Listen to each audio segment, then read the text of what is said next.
As a طالب علم میں اسے عرض کروں گا ایک سوالیہ نشان ہے، چونکہ اسلام کی روح سے کوئی بھی جو مجرم ہے وہ اس کے ساتھ کوئی امتیازی سلوک روا نہیں رکھا جا سکتا. ہماری جیلوں میں ہزاروں جو خواتین ہیں وہ پابند سلاسل ہیں، ہر عمر کی خواتین چھوٹے چھوٹے مقدمات میں، اور سال ہر سال سے وہ زندان میں قید ہیں. بالکل. اور ان کو وہ انصاف کی منتظر ہیں. کئی جو ماں ان کے مقدمات کی باری نہیں آتی، کئی سال مقدمات کی باری نہیں آتی. کچھ تو کیا کہتے ہیں انوسینٹ بھی ہیں جن کے اب تک کیسز نہیں وہ ہوئے. یہ عمران خان خود اس بات کے حامی ہیں کہ ایک قوم ایک قانون. تو پھر جب یہ ان کا یہ تصور ہے، ان کا یہ دعویٰ ہے، ان کا کلیم ہے، تو پھر سب کو ایز اے ریاست سب کو ایک طرح کا سلوک کرنا چاہیے. کس قسم کی سزا ہے کہ یہ سب جیل ہے بنی گالا؟ مطلب پھر ٹریٹمنٹ تو اسپیشل نہیں ہونی چاہیے نا جب تک ہے، اور آگے جا کے اگر آپ نے اپیل کا فیصلہ کیا ہوا ہے یا کوئی اس طرح کی پلاننگ ہے تب تک تو آپ سزا کو ایکولی لینا، تاکہ لوگوں کی نظروں میں پتہ ہو کہ ہاں جی بھائی انہوں نے اس طرح ہی اپنے آپ کو رکھا ہے. سر اس میں ایک اور چیز میں ایڈ کرنا چاہوں گی اور آپ سے پوچھنا چاہوں گی کہ یہ جو ان کا عدت والا کیس تھا یہ وڈرا کر لیا انہوں نے، واپس لے لیا ان کے سابقہ جو ہسبینڈ ہے بشرا بی بی کے؟ نہیں، میرے پاس کوئی ایسی مصدقہ اطلاع نہیں ہے. قیاس رائیاں ہیں اور میرا نہیں خیال کہ انہوں نے واپس لیا ہوگا، چونکہ جس طرح کی انہوں نے پریس کانفرنس کی تھی اور جس طرح اس کیس کو ہائپ دی گئی ہے، میں نہیں سمجھتا کہ وہ واپس لینے کی پوزیشن میں ہیں. لیکن اس میں میرا نہیں خیال اتنی کوئی اس کیس میں جان ہے. اور چونکہ ہمارے مفتیان کا یہ کہنا ہے کہ عورت یہ طے کرتی ہے اپنی عدت، اس کی جو اسٹیٹمنٹ ہے وہ کافی ہوتی ہے. بالکل. اگر وہ کہہ دے اور اس کو اپنے بارے میں واضح کر دے کہ میں اس پوزیشن میں ہوں، تو وہ جو اس حرف آخر سمجھا جاتا ہے اور اس کی رائے کو فوقیت دی جاتی ہے. اور ظاہر ہے خاتون یہ اسٹیٹمنٹ دے چکی ہیں کہ ہماری جو شادی ہے بالکل عدت پوری ہو گئی تھی. بارگاہ یہ المیہ ہے ہماری سیاست کا، ہماری معاشرت کا، کہ ہم اس طرح کے ذاتی حملے کرتے ہیں ایک دوسرے پر. اور کیا ہم پیغام دے رہے ہیں دنیا کو اور اپنی یوتھ کو؟ سیاست ہونی چاہیے ایک اصولی اور تعمیری سیاست. آپ اصولی اختلاف کریں، اور جہاں جو اخلاقی یا قانونی جرم کسی نے سرزد کیا ہے تو اس کی باز پرس ہونی چاہیے، اس کی گرفت ہونی چاہیے، اور اس کو تمام جو ملزمان ہیں یا مجرمان ہیں ان کے ساتھ یکساں سلوک ہونا چاہیے. کوئی امتیازی سلوک کسی کے ساتھ نہیں ہونا چاہیے. بالکل ٹھیک ہے. سر جب میں بات کرتی ہوں انٹرا پارٹی الیکشنز کی، تو پی ٹی آئی نے فیصلہ کیا کہ ہفتے کے اندر انٹرا پارٹی الیکشنز کروائیں گے. جی بالکل، یہ آپ کی خبر درست ہے. چونکہ ممکنہ طور پر یہ بھی قیاس رائیاں ہو رہی ہیں کہ شاید پی ٹی آئی کو بین کر دیا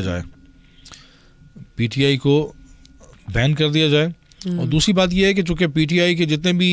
نامزد امیدواران ہیں قومی اسمبلی میں اور صوبائی اسمبلیوں کے لیے، وہ اصل میں آزاد حیثیت میں میدان میں ہیں. اس میں کوئی شک نہیں ہے کہ پارٹی نے ان کو نامزد کیا ہے، لیکن آئینی طور پر چونکہ ان کے پاس سمبل نہیں ہے، بلے کا نشان نہیں ہے، مختلف نشان ہیں، تو کامیابی کے بعد جو ان کی حیثیت ہے وہ آزاد تصور کی جائے گی. تو اس لیے ممکنہ طور پر انہوں نے اس کو تھوڑا اسپیڈ اپ کیا ہے کہ ہم فوری طور پر انٹرا پارٹی الیکشن کروائے جائیں، اور جو عدالت میں جو ان پہ سوالات اٹھے تھے، جس حوالے سے ان کو پارٹی نشان نہیں ملا، جو اعتراضات سامنے آئے تھے، ان اعتراضات کی روشنی میں ان کا مطلب سدباب کرتے ہوئے انہوں نے یہ ان کا ماننا ہے کہ ہم فوری طور پر انٹرا پارٹی الیکشن کا انعقاد کریں، تاکہ الیکشن کے فوراً بعد جو پی ٹی آئی کے لوگ ہیں وہ پی ٹی آئی کے ہی تصور کیا جائیں آئینی اور قانونی طور پر، فلور کراسنگ نہ کریں. اور دوسرا جو میں نے آپ کو عرض کیا کہ ایک یہ بھی افواہ یا شوشہ کہہ لیں کہ شاید پی ٹی آئی کو بین کر دیا جائے. تو میں سمجھتا ہوں سیاسی جماعتوں کو، جو اتنی بڑی سیاسی جماعت ہے، کسی قسم کی جو قدغن ہے یا پابندی وہ عائد نہیں ہونی چاہیے. اگر اس میں ماضی میں انٹرا پارٹی الیکشن میں کوئی کمی بیشی رہ گئی تھی تو ان کو موقع دیا جائے کہ وہ کمی اپنی دور کریں، اور ایک جماعت ہے اس کو پوری طرح سیاست میں اپنا فعال کردار ادا کرنے کا موقع ملنا چاہیے. بالکل ٹھیک. سر اب مجھے یہ بتائیں کہ جب میں بات کرتی ہوں مسٹر زرداری کی پاکستان پیپلز پارٹی کی جانب سے، تو یہ بتائیں کہ انہوں نے کہا ہے کہ الیکشنز کے بعد کسی کے ساتھ بھی اتحاد کر لیں گے، ان کی اس بات کا کیا مطلب ہے؟ زرداری صاحب کی جو سیاست ہے وہ اس کو سمجھنا اتنا آسان نہیں ہے، لیکن بہرحال ان کی سیاست اس اعتبار سے دوسروں سے مختلف ہے کہ وہ ہمیشہ مفاہمت کی سیاست کرتے ہیں، وہ مزاحمت کی یا انتقام کی سیاست نہیں کرتے،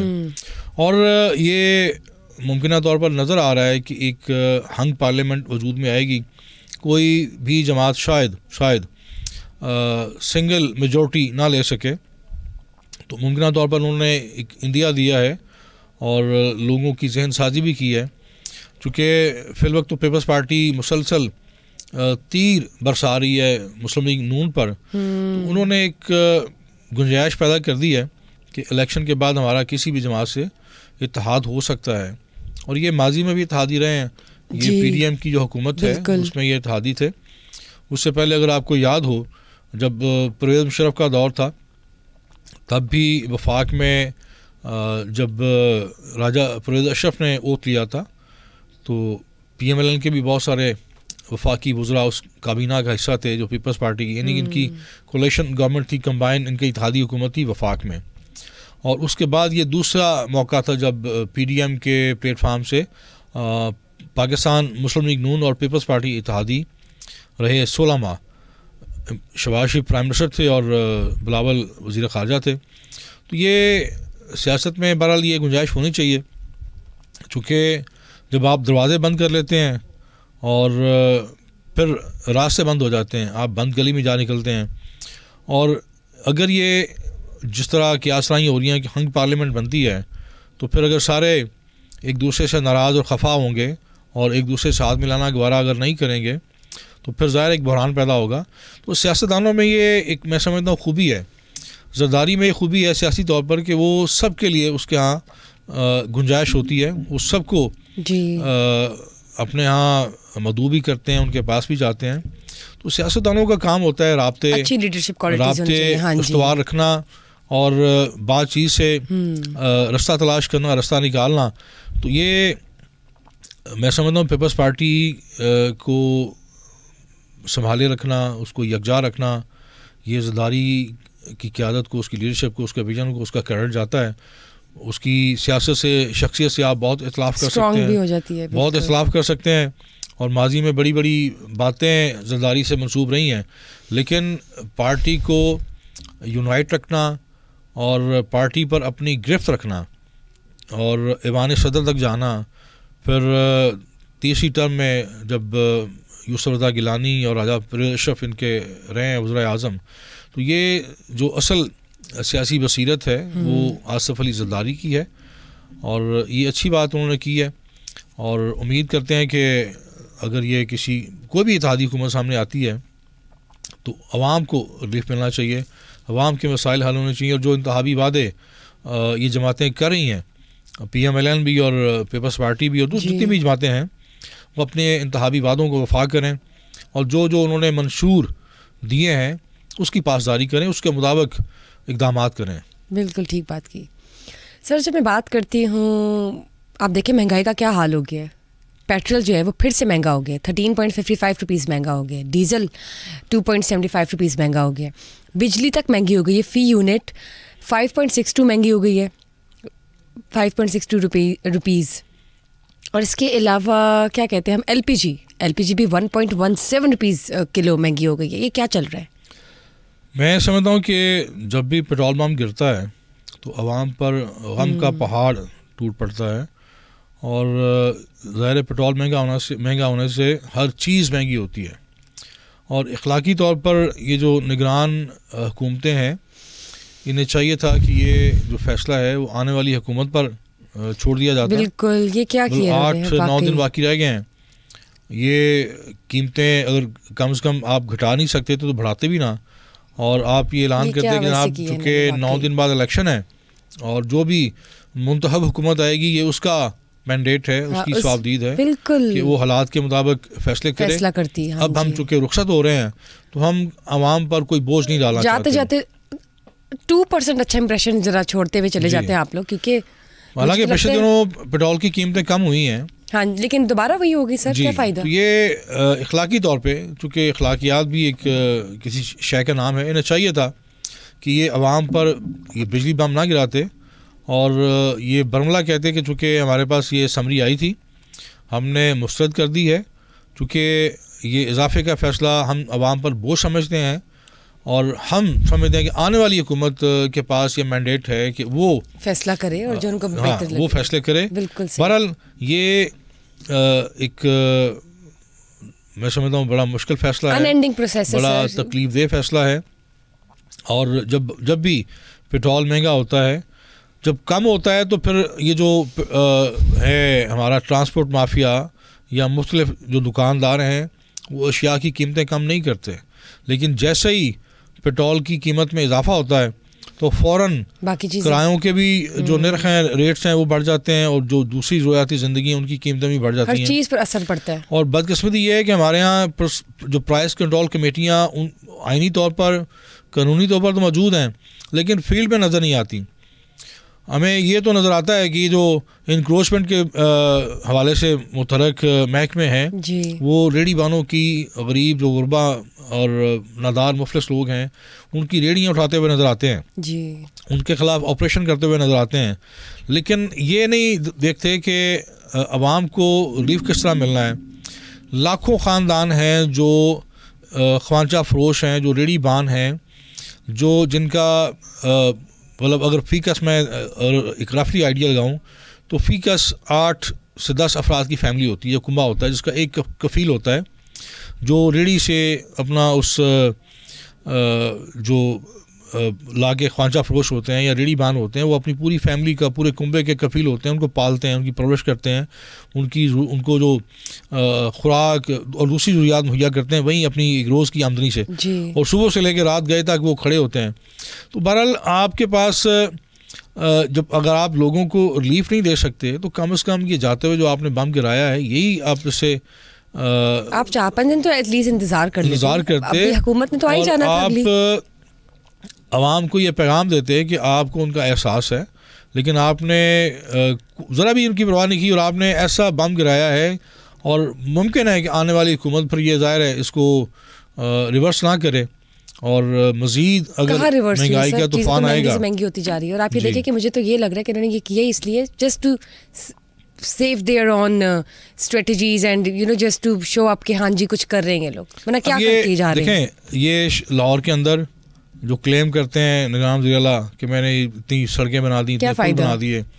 لیکن اگر جو عام آدمی ہے وہ سکھ نہیں اس کو ملتا, اس کو 2 وقت کی روٹی میسر نہیں ہے, تو یہ پل, یہ شاعریں بیکار ہیں. اصل بات ہے کہ شہریوں کا آپ معیار زندگی بلند کریں, شہریوں کو جو جدید شہری سہولیات ہیں وہ فراہم کریں, ان کی یہ پانی, غذا, خوراک, صحت, تعلیم یہ مہیا کریں. اور پھر اگر آپ کو لگتا ہے کہ ہمارے پاس اتنے وسائل ہیں کہ ان کے بعد ہم یہ سڑکوں پر, یہ تزئین و آرائش پر پیسہ صرف کر سکتے تو کرنا چاہیے. سر فلسطین میں اب پھر سے 114 شہادتیں ہوئی ہیں اور برطانیہ نے آخر کار فلسطین کو فلسطینی ریاست تسلیم کر لی ہے.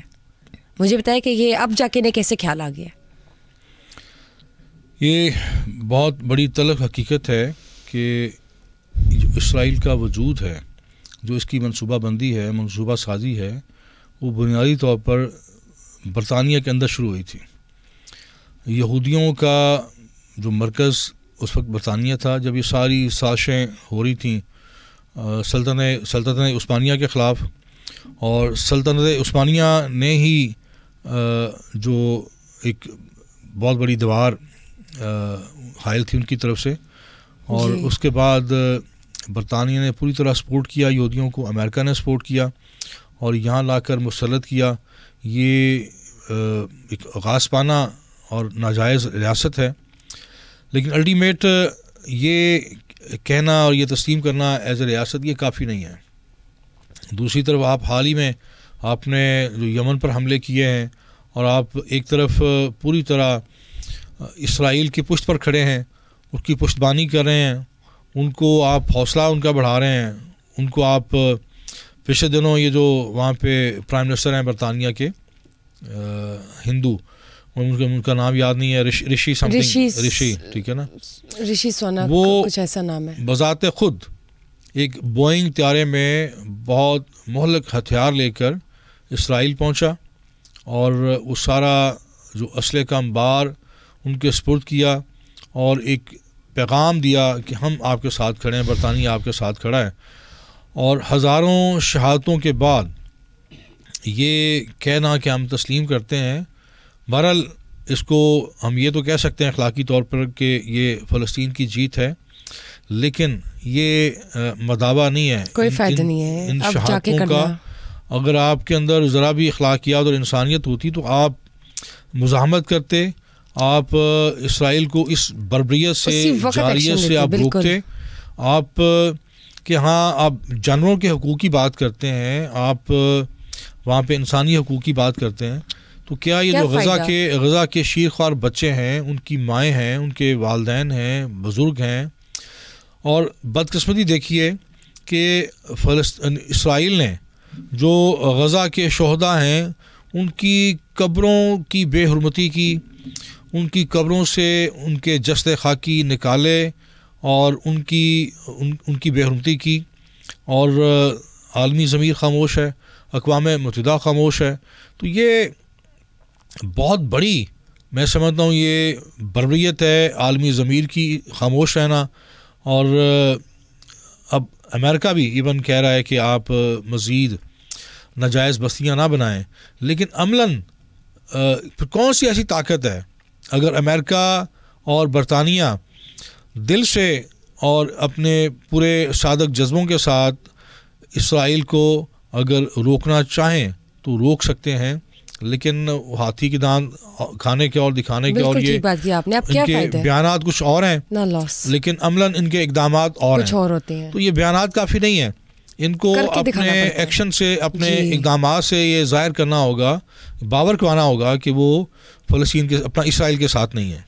بالکل ٹھیک کہا آپ نے سر, کہ اب دکھانے کے کچھ اور, کرنے کے کچھ اور اتنا کچھ ہو گیا ہے, اتنی شہادتیں, اتنا لاس, گھر کے گھر, بچوں کے بچے. وہاں پہ آپ نے بالکل ٹھیک بات کی ہے کہ جانور کے حقوق کے لیے یہ لوگ بالکل مر مٹ جاتے ہیں, جائیدادوں کی جائیدادیں نام کر دیتے ہیں, پتہ نہیں ان کے کیسز یوں ختم ہوتے ہیں, پتہ نہیں کیا کیا چل رہا ہوتا ہے.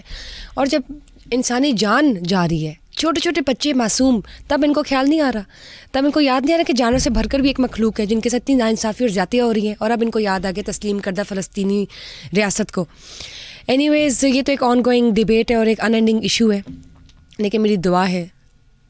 اور پوری ٹیم کی دعا ہے کہ انشاءاللہ فلسطین کے لیے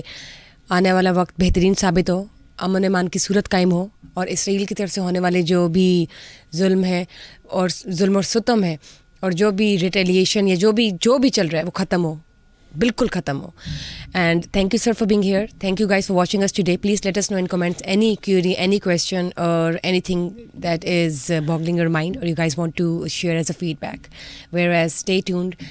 till we get to the next episode. Bye bye.